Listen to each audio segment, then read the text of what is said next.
8-9 ივნის საქართველოში პირველი ნორდიკული ფესტივალი გაიმართა, რომლის ფარგლებშიც საქართველოს მოქალაქეებს შეეძლოთ გაცნობოდნენ ნორვეგიის, ფინეთის, შვედეთისა და დანიის კულტურას, ლიტერატურას, ასევე ინოვაციებს.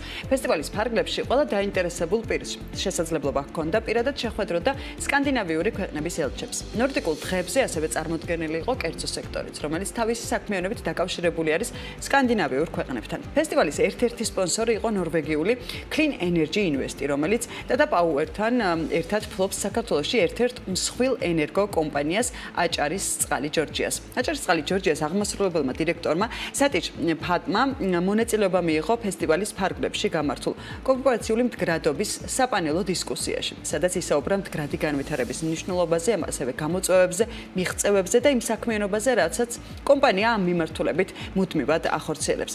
აჭარის წყალი ჯორჯია გაეროს გლობალური შეთანხმების წევრია და მდგრადი განვითარება კომპანიის პრიორიტეტს წარმოადგენს.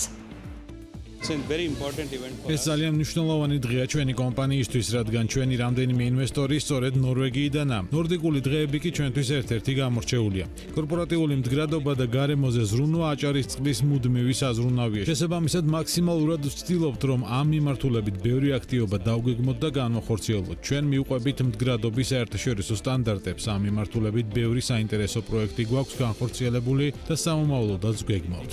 ნორდიკული დღეები პირველად სტარტდება წელს საქართველოში.